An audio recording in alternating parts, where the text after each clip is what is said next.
할렐루야! 오늘은 세종을, 내일은 대한민국과 온 땅에 전도와 선교의 사명을 감당하는 세종순복음 드림교회입니다. 하나님의 사랑과 은혜가 치유와 응답이 있는 성령 충만한 교회입니다. 구독과 중보기도로 드림가족이 되어보세요. 오늘도 주 안에서 참 좋은 날입니다. 오늘 우리는 빌립보서 4장 9절 이하에 있는 말씀을 가지고 공부를 하겠습니다. 우리 9절 다 같이 읽겠습니다. 너희는 내게 배우고 받고 듣고 본 바를 행하라. 그리하면 평강의 하나님이 너희와 함께 하시리라. 바울 선생은 빌립보 교인들에게 자기를 본받으라고 말씀하셨습니다. 여러분, 인간은 모두 다 자기 앞선 분을 본받아서 성장하고 발전하는 것입니다. 훌륭한 본을 가진다는 것은 굉장히 중요해요. 한 국가 경영도 잘하는 국가를 모델로 삼아서 본을 받는 것입니다. 많은 제3세계에서 우리 한국의 경제개발을 모델로 삼아서 국가 발전을 도모하고 있습니다. 또 우리 교회도 그래요. 전 세계 교회가 우리 교회 구역 모임을 모델로 삼았습니다. 제일 처음에는 제가 온 세계에 나가서 복음을 전가할 때 상당히 구역에 대해서 반발했는데, 그 다음에는 점점 구역 조직과 구역의 교회 운영에 관심을 기울이게 되었죠. 전 세계가 우리 교회를 모델로 삼아서 구역을 발전시키고 개발시키고 오늘날 오고 있는 것입니다. 모델이라는 것이 굉장히 필요해요. 그 제자는 선생을 모델로 삼습니다. 그래서 선생이 하는 말과 행동을 모델로 삼고 나간다. 그렇기 때문에 좋은 부모를 만난다는 것 굉장한 축복이고, 좋은 선배, 좋은 선생을 모델로 삼는 것은 굉장히 큰 축복인 것입니다. 왜? 내가 바라보고 닮을 수 있으니까. 그분은 이미 그 방면에서 성공한 사람이기 때문에 그 사람을 닮아서 나가면 성공할 수 있는 길이 측정이 될 수 있는 것입니다. 바울 선생만큼 위대한 크리스찬은 없습니다. 우리가 예수님을 모델로 삼을 수는 도저히 없어요. 예수님은 참 하나님이요 참 사람인데, 우리가 참 하나님이요 참 사람인 예수님을 도저히 인간의 힘으로는 따라갈 수가 없습니다.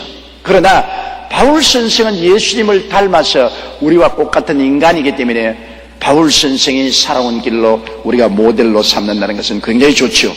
그래서 바울 선생은 말하기에 너희는 내게 배우고, 내가 너희에게 가르쳐주고, 그리고 또 내게서 받고, 그리고 내가 살아가는 행동을 보고 배우고 내게서 받고 내가 행하는 것을 본 그대로 행하라.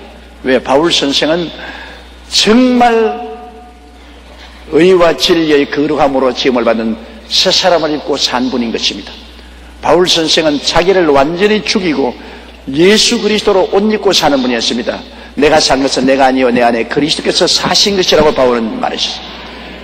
예수님과 완전히 하나가 되어 살은 바울 선생이기 때문에 바울 선생은 자기 자신 삶이 자기가 아니라 그리스도가 그 안에 살아주고 계신다는 것을 확신했습니다. 그러므로 바울은 담대하게 내게 배우고 내게 듣고 내가 행하는 것을 본을 따서 모델로 삼고 행하라. 그러면 틀림없이 하나님과의 올바른 관계에 서게 된다. 여러분, 평안이라는 것은 서로 올바른 관계가 있을 때 평안합니다. 부부간에도 서로 의가 좋고 올바른 관계에 있을 때 가정이 평안하지요. 부모 자식 간에도 서로 교제가 있고 올바른 관계에 있을 때 편안하지요. 이러므로 바울 선생은 돈이 있어서 나를 따르는 것이 아닙니다. 그는 마음을 다하고 뜻을 다하고 정성을 다하고 목숨을 다하여 주 하나님을 사랑하죠. 우리 성도들 앞에서 윤리와 도덕적으로 흠이 없고 점이 없는 삶을 살았습니다. 그러므로 존경을 하게 됩니다. 바울 선생은 우리의 진실한 모델이 될 수 있습니다. 그리고 바울 선생이 그렇게 삶으로 하나님과 막힌 답이 없습니다. 하나님 앞에서 계명과 율법을 쫓아 살고 의와 진리의 거룩함으로 지음받은 새 사람을 입고 사니 하나님과 막힌 담이 없기 때문에 하나님의 평안이 넘치죠. 하나님 앞에서도 우리가 율법과 계명을 지키고 의와 진리의 거룩함으로 지음을 받은 새 사람을 입고 그리고 하나님 앞에 하나님 평안을 주시옵소서. 그러면 하나님이 오냐? 너는 나하고 막힌 담이 없다. 너는 바울 선생과 같다. 그러므로 바울에게 내가 평안을 준 것처럼 나도 너에게 평안을 주리라. 평안은 반드시 하나님 앞에서 율법과 계명을 지키고 의와 진리의 거룩함으로 지음받은 새 사람을 입고 사는 윤리와 도덕성이 있어야 평안을 가질 수가 있는 것입니다. 그러므로 너희는 내게 배우고 받고 듣고 본 바를 행하라. 그리하면 평강의 하나님이 너희와 함께 계시리라. 우리가 예수 그리스도를 믿고 보혈로 말미암아 용서를 받고 의롭다함을 얻고 영광을 받았습니다. 그렇다면 하나님 자녀답게 행해야 돼요. 이제 하나님 자녀답게 율법과 계명을 지키면서 살면 하나님 아버지와 교제가 있지. 그러나 믿음으로 구원은 받았음에도 불구하고 망나니 자식 되면 항상 하나님과 불편한 관계있죠. 우리가 예수 믿고 하나님 은혜로 구원받는 거 틀림없어요. 우리가 율법을 지킴으로 구원받는 것도 아니고 행위를 잘해서 구원받는 것은 아니에요. 예수 그리스도의 피국로로 말미암아 믿음으로 말미암아 값없이 의롭다함을 얻고 구원을 받았으나 구원받고 난 다음 하나님과 교제하는 하나님과의 함께 사는 삶은 반드시 의와 진리의 거룩함이 있어야 되는 것입니다. 하나님과의 관계가 좋아야 돼요. 그 관계가 좋게 하기 위해서는 율법과 계명을 지키고 우리가 의롭고 진실하고 거룩되게 살아야 하나님과의 관계가 좋아져서 하나님이 우리 보면 이뻐하시고 웃으시고 우리 덩어리를 어루만져 주시고 기도를 응답해 주시고 우리의 복을 주시게 되는 것입니다. 그러니 평강의 하나님이 우리와 함께 계시게 되는 것입니다. 10절요. 내가 주 안에서 크게 기뻐하면 너희가 나를 생각하던 것이 이제 다시 싹이 남이라. 너희가 또한 이를 위하여 생각은 하였으나 기회가 없으느니라. 바울 선생이 뛸 듯이 기뻐한 것은 이 빌립보 교인들이 바울을 생각하는 것이 다시 싹이 났다. 이 말은 뭐냐? 한동안 바울 선생과 빌립보 교회 사이에 겨울철이 있었다는 것을 보여주는 것입니다. 모두 다 얼어붙고 싹이 다 죽었다. 빌립보 교회가 잘못된 선생들을 영접하고 잘못된 선생들이 와서 바울 선생을 공격을 하고 교인들로 하여금 빌립보 교인들로 하여금 바울 선생에 대한 사랑이 식어지게 만들고 교회가 시험에 들게 만들고 시험에 들어서 바울 선생을 사랑하는 마음이 사라졌습니다. 바울 선생을 사랑할 때는 바울 선생을 늘 기억하고 위에서 기도를 하고 그리고 헌금도 보내고 관심을 기울였는데 사랑이 식어지니까 헌금도 보내지 않고 기도도 않고 관심도 없었습니다. 그러나 빌립보 교인들이 다시 바울 선생에 대한 관심이 싹이 돋았습니다. 겨울이 지나가고 싹이 돋고 시험에서 해방되자 바울 선생에게 헌금을 보냈습니다. 선교비를 보냈습니다. 바울 선생은 이 선교 헌금을 받고 뛸 듯이 기뻐했습니다. 뛸 듯이 기뻐했습니다. 그것은 돈 받아서 기쁜 것이 아니라 또다시 바울에 대한 관심을 갖고 사랑을 하게 되고 교회가 잘못된 선생들의 가르침을 위해서 시험에 들었으나 시험을 벗어났다는 것을 증명하기 때문인 것입니다. 내가 주 안에서 크게 기뻐하면 너희가 나를 생각하던 것이 다시 싹이 납니다. 여러분 생각은 왜 합니까? 생각은 사랑하고 관심이 있을 때 생각나요. 사랑도 하고 관심도 없으면 생각도 할 필요 없어요. 사랑을 해야 관심을 가지게 되는 것입니다. 그 생각을 하게 돼요.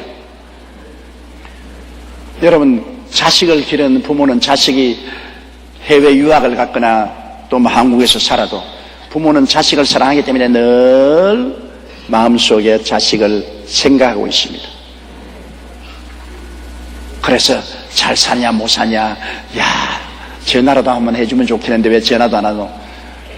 부모는 자식을 내리사랑으로 사랑하기 때문에 늘 자식에 대해서 관심을 가지고 생각을 못 끊고 있는 것입니다. 그러나 자식들은 꿈에도 생각 안 해요. 깡그리 잊어버립니다. 왜? 사랑은 위에서 내려오는 내리사랑이기 때문에 부모는 늘 자식에 대한 연연한 사랑을 함으로 생각을 하고 있지만 자식은 올라가는 사랑이 아니라 자기 자식을 또 사랑하기 때문에 부모에 대한 사랑은 마음에 그렇게 애틋한 사랑이 없기 때문에 부모에 대한 생각을 늘 하지 않습니다. 억지로 해야 하는 거예요. 억지로 아이고 아버님 어머님 생신이구나. 아이고 아버님 어머님께 한번 찾아가 봐야 되겠다. 전화라도 한번 해봐야 되겠다. 그건 억지로 하는 것입니다. 그거는 윤리와 도덕적인 의미에서 하려고 하는 것이지 사랑이 일어나서 끊임없이 관심과 생각을 가지고 하는 것은 아닌 것입니다. 그건 사람이 그렇게 만들어져 있으니 뭐 어찌할 도리가 없죠. 그렇기 때문에 성경에 보면 자식을 사랑하라는 말 한마디도 없어요. 나 부모를 사랑하라는 말은 늘 나옵니다. 자식을 사랑하는 것은 안 가르쳐도 다 하니까 가르칠 필요 없어요. 그러나 부모를 사랑하라는 것은 안 가르치면 안 하니까 부모를 사랑하라고 말하고 있는 것입니다. 사랑이라는 것은 관심을 기울이고 생각을 하게 되는 것입니다. 어찌할 도리가 없어요. 그러면 이 빌립보 교인들이 바울을 사랑하지 않을 때는 바울에 대한 관심도 없고 생각도 없었어요. 관심도 없고 생각도 없는데 헌금을 왜 보내요? 안 보내죠. 기도는 왜 해요? 관심도 생각도 없는데 왜 기도를 해요? 그거는 잘못된 선생이 와서 빌립보 교인들에게 자꾸 바울에 대한 공격을 하고 바울을 이단 사설로 자꾸 치부하고 이래서 사람들이 바울에 대해서 의심을 갖게 되고 그만 바울에 대한 사랑이 식어졌기 때문에 관심도 생각도 없어진 것입니다. 그러나 그 이단 사설에서 벗어나고 그들은 바울이 참된 사도며 자기들 교회의 목자라는 것을 깨닫게 되었을 때 바울에 대한 사랑이 다시 일어남으로 생각과 관심이 기울어져서 바울에게 헌금을 보냈다. 그래서 그 헌금을 받고 바울은 뛸 듯이 기뻤다. 이제 다시 사랑이 복구되었구나. 나에 대한 관심과 생각이 있는 것 보니까 나에 대한 사랑이 복구되었구나. 그래서 바울 선생이 기뻐하고 자기에 대한 사랑이 복구되었다는 것은 자기가 가르친 진리대로 회개하고 돌아왔구나. 거짓 가르침을 벗어났구나 하는 증거가 되었기 때문인 것입니다. 내가 주 안에서 크게 기뻐하면 너희가 나를 생각하던 것이 이제 사실 사기남이라. 너희가 또한 이를 위하여 생각은 하였으나 기회가 없으니라. 이것은 바울이 가짜로 붙인 이야기입니다. 생각했으면 뭐 기회가 있든 없든 선물을 보내게 돼 있죠. 그러나 바울 선생이 얼마나 빌립보 교인들을 사랑했다는 것을 보여준 것입니다. 그래 내가 나를 사랑하는 사기 난 것을 기뻐한다. 물론 전에도 생각은 했겠지. 그래 생각했겠지. 안 할 리가 있나. 그러나 기회가 없어서 표시를 못하겠지. 민망하지 않으라고. 이게 사랑하는 사람이 언제나 상대에 대해서 말할 때 상대에게 조금이라도 충격을 안 주려고 노력하는 모습을 보여주는 것입니다. 11절요. 내가 궁핍함으로 말하는 것이 아니라 어떠한 형편이든지 내가 자족하기를 배웠노라. 이제 바울 선생은 또 혹시 빌립보 교인들이 야, 돈 좋아하네 바울 선생, 돈 좀 보내니까 저렇게 기뻐하고 좋아하구나 이렇게 또 오해를 할까 싶었어요.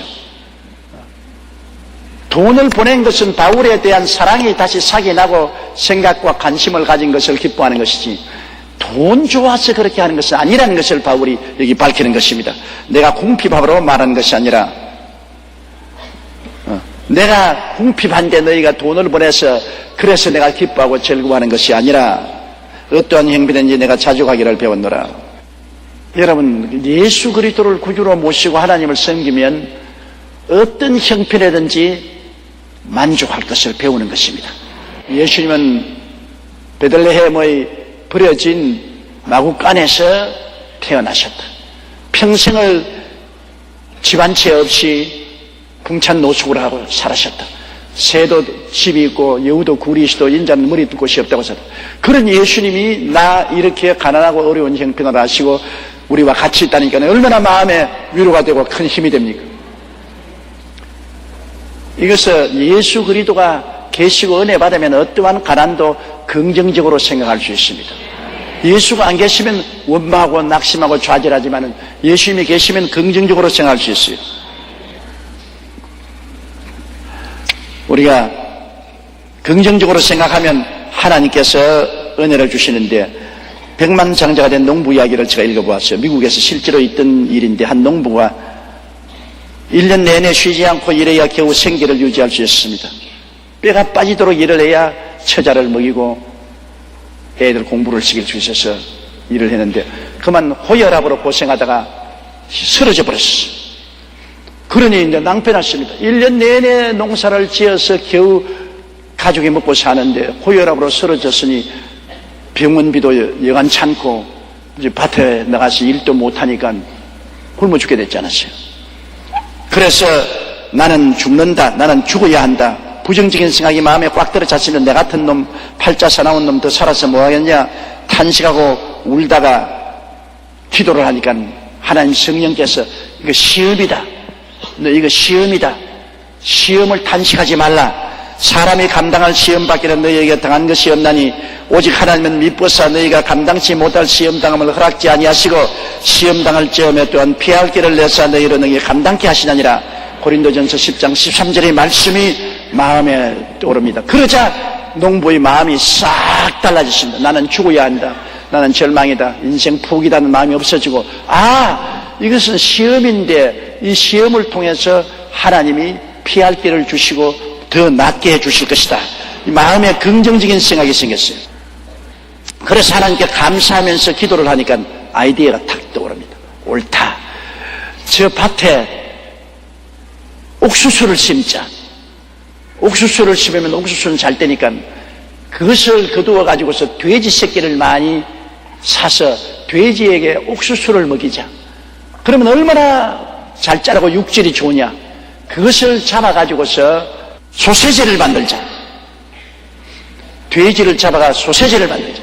그 소세지를 한번 팔아보자. 그래서 저기 애들을 불러가지고서, 야, 이 밭에 여러 가지 농작물을 하지 말고 옥수수를 심어라. 그게 가난에 도움이 좀 되었어요. 왜냐? 가난하면 자식이 많으니까. 자식도 없으면 일손이 없잖아요. 가난한 사람 되게 자식 많아요. 그게 하나님이 주신 축복이라고. 그래서 애들이 다 나가서 그 밭을 뒤져가지고서 옥수수가 잘 떼었어요. 그 새끼 돼지를 많이 사와가지고서 옥수수를 먹이니까, 아이고, 이 돼지들이 얼마나 잘 자라고, 그 다음 그 돼지를 잡아가지고서 소세지를 만들어서 파니까 막 불티나게 팔리는데 없어서 못 팔게 되어서 3년 만에 이분은 치료도 받고 건강을 회복하고 거부가 되고 오늘날에 와서는 미국에서 소세지 회사를 세워서 백만장자가 되고 마는 것입니다. 보십시오. 그가 그냥 뇌일열이 걸려 쓰러져서 나는 죽는다, 나는 이제 패배자다, 절망이라고 부정적인 생각을 했으면 그건 죽었을 것이고 가족들은 다 거지가 되고 뿔뿔이 헤어졌을 것입니다.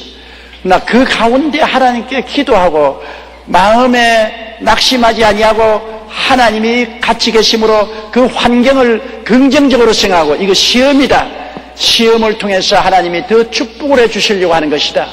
그러니까 하나님이 아이디어를 주시고 그것을 극복하고 축복을 받게 있는 것입니다. 가난하다고 해서 늘 가난을 탄식하고 원망하고 불평하고 부정짓고 탄식하면은 타락하고 맙니다. 그러고 난 다음 하나님도 안 도와주시고 파멸하고 말이죠. 가난이 우리가 긍정적으로 받아들이면 우리를 더 성공할 수 있는 좋은 모체가 되지만은, 가난이 부정적으로 생각하면 우리를 드럭질하고 죽이고 멸망시킵니다. 저는 불광동에서 내 인생에 큰 변화를 가져온 것은, 나도 너무 가난했거니와 내 주위에 있는 사람들이 너무 가난해. 제일 처음에 내가 신학을 졸업받고 나왔을 때는 예수 천당만 알고 나왔어요. 회개하고 예수 믿고 천당 가자, 그것밖에 몰랐어요. 회개하고 천당 가자. 근데 너무 가난한 사람에게 회개하고 천당 가자고 아무리 외쳐도 천당에 안 갈라 그래요.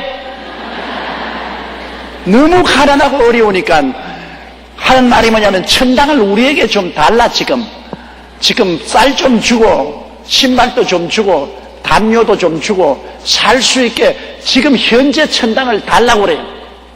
나는 천당 가자 하는데 천당에 갈 시간이 없다. 지금 천당을 좀 갖다 달라.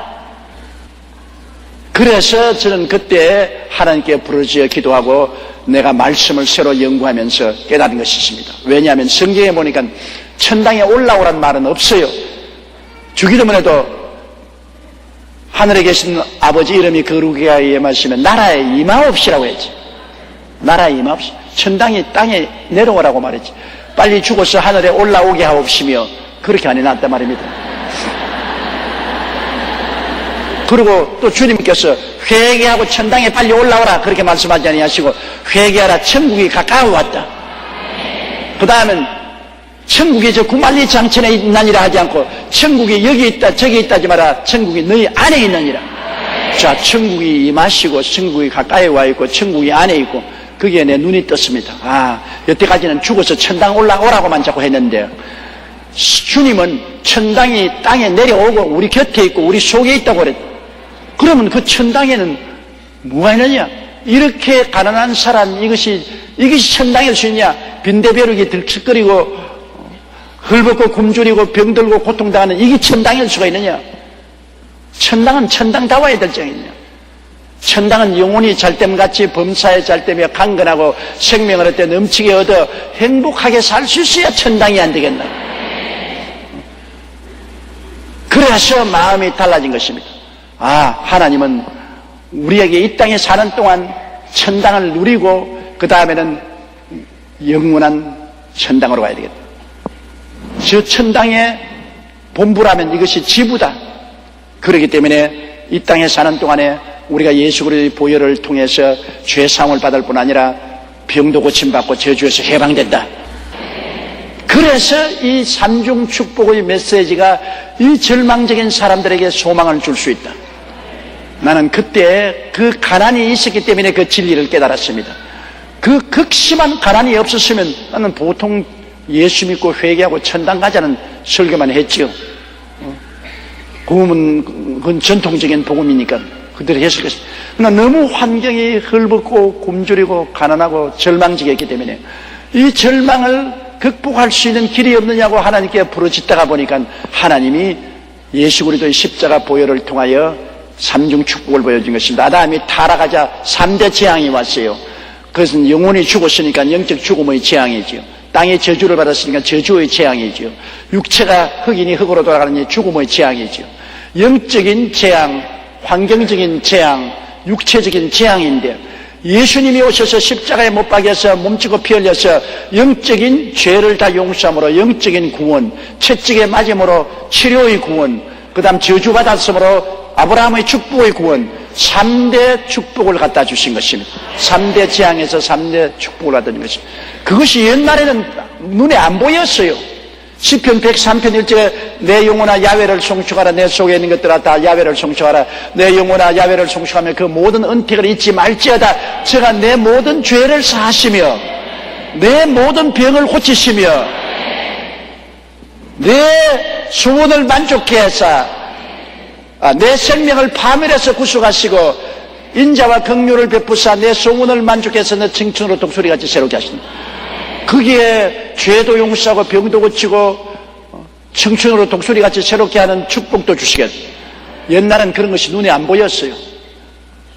내가 가난한 속에서 하나님을 믿고 하나님을 중심으로 서니까 이 환경을 극복할 수 있는 아이디어를 주신 것입니다. 그리고 삼중 축복을 전도하고 그 다음엔 오중 복음을 성경에서 깨달았죠.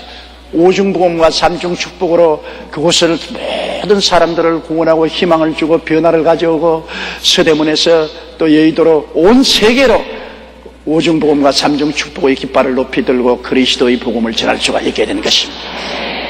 가난하다고 해서 모든 것 다 털어버리고 포기하고 에라 될 대로 되라고 그냥 보따리 사고 시골로 내려갔으면 아무것도 안 되었죠. 지금은 뭐 판자촌이나 하나 가지고 살는지 모르겠어요.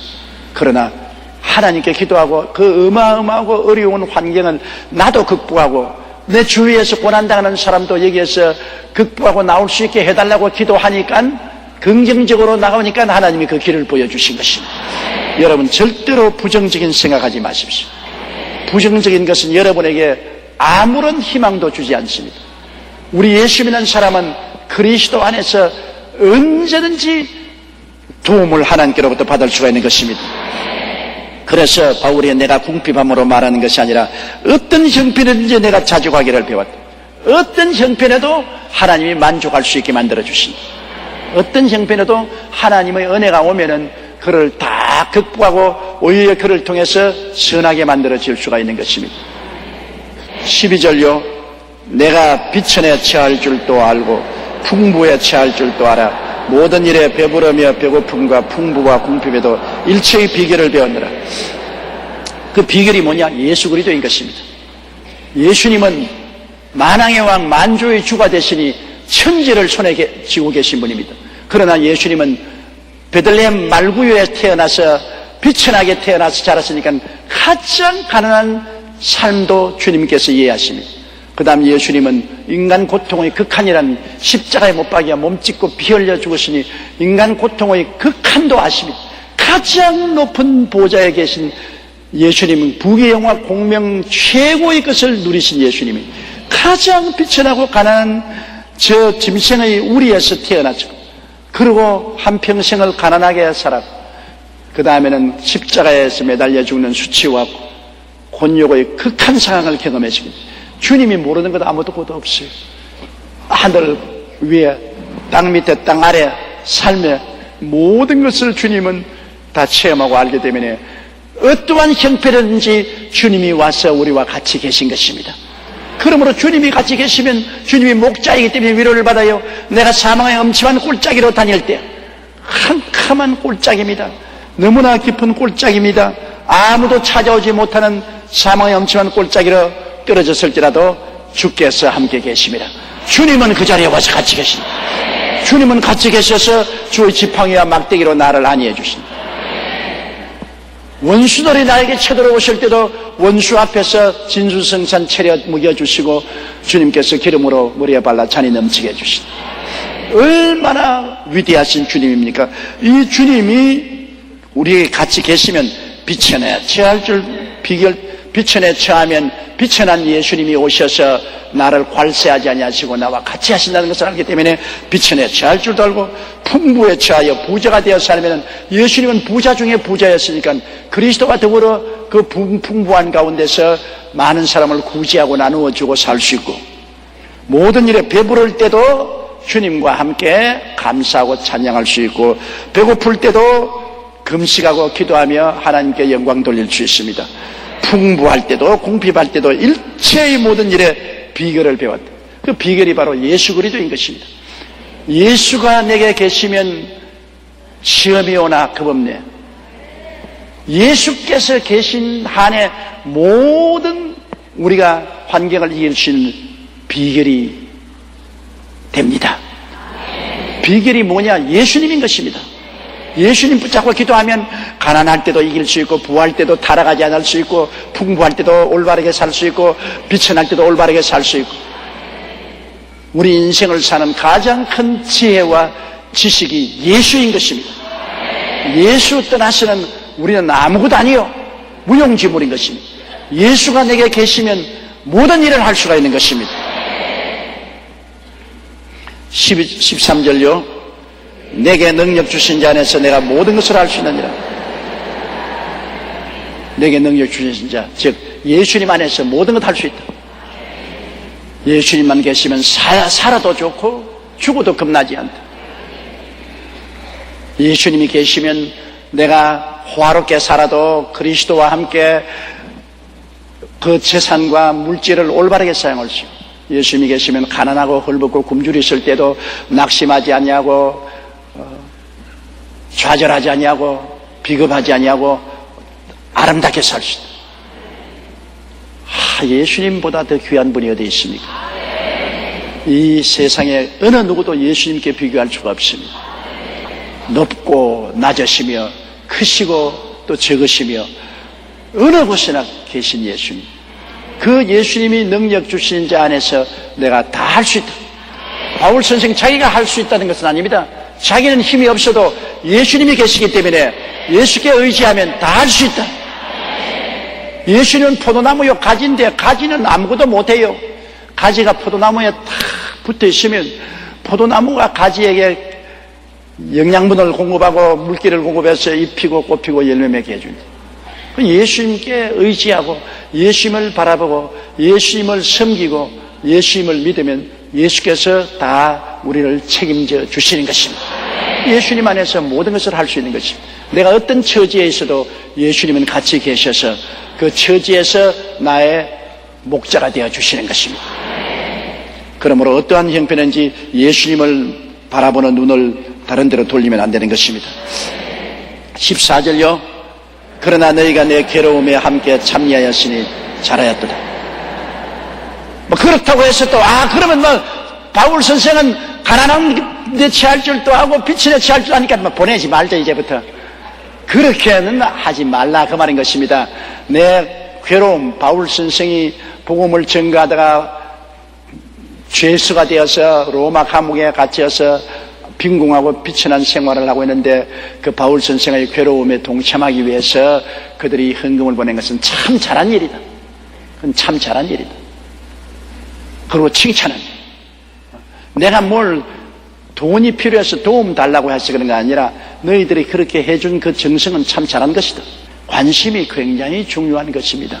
그럼 바울 선생도 그가 원하는 것은 빌립보 사람들이 자기에게 관심을 기울여주고 자기를 잊어버리지 아니하고 그리고 감옥에까지 찾아와서 헌금도 보내주는 이것이 굉장히 고마운 일이고 이것은 참 잘한 일이니까 이 일을 계속 하라는 격려를 해준 것입니다. 15절요. 빌립보 사람들아 너희도 알거니와 복음은 시초에 내가 마게도니아를 떠날 때 주고받는 일에 참여한 교회가 너희 외에 아무도 없었느니라. 빌립보 지역에 교회가 많이 있었지만은 바울 선생이 빌립보를 떠나서 저 아가야 지방이라는 고린도 지방 와서 복음 전할 때 헌금을 보내주고 선교비를 보내준 것은 처음부터 이 빌립보 교회밖에 없었다는 것입니다.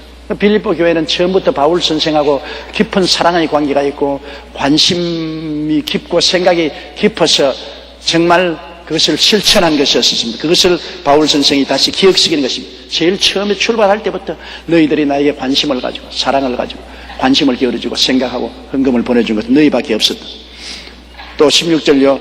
데살로니가에 있을 때에도 너희가 한 번, 두 번 나의 쓸 것을 보내오느라. 그리고 데살로니가에 가서 복음 전할 때도 한 번, 두 번 보낸 과거의 역사가 있지 않느냐. 과거에 그렇게 해준 일이 있는데 잠시 동안은 잊어버렸다가 안 했다가 다시 하게 된 것은 참으로 좋은 일이다. 참으로 기쁜 일이라고 말한 것입니다. 17절요. 내가 선물을 구함이 아니요 오직 너희에게 유익하도록 과실이 번성하기를 구하노라. 내가 이렇게 자꾸 말하는 것은 너희에게 헌금 많이 보내려고 꾀는 것이 아니다. 이렇게 선교 사업에 동참함으로 하나님께서는 심은 대로 거두게 하시기 때문에 너희에게 과실이 풍성하도록 만들어준다. 주라 그리하면 돌려줄 것이니 후회되어 눌러 흔들어 넘치게 해서 안 끼워주려. 여러분 이 심고 거두는 법칙은 우주적인 법칙입니다. 하나님은 절대로 없수의 여김을 받지 않습니다. 사람이 무엇으로 심든지 그대로 꼭 거둡니다. 빨리 거두는 사람이 있고 늦게 거두는 사람이 있고 당대에 거두는 사람이 있고 후대에 거두는 사람이 있겠지만은 반드시 거둡니다. 심은 대로 거둡니다. 그러므로 바울 선생이 말한 것은 내가 선물을 더 달라고 내가 구하는 것이 아니라 너희가 이렇게 하면 너희에게 과실이 풍성해진다.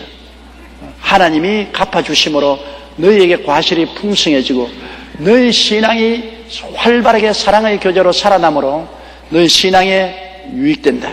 그러므로 바울 선생께서 선물을 구함이 아니요 너희 유익하도록 과실이 번성하다. 너희가 나를 사랑하고 나에 대한 관심을 기울여주면 너희가 유익해진다. 영적으로 살아나고 마음도 행복해지고 생활도 유부해지고.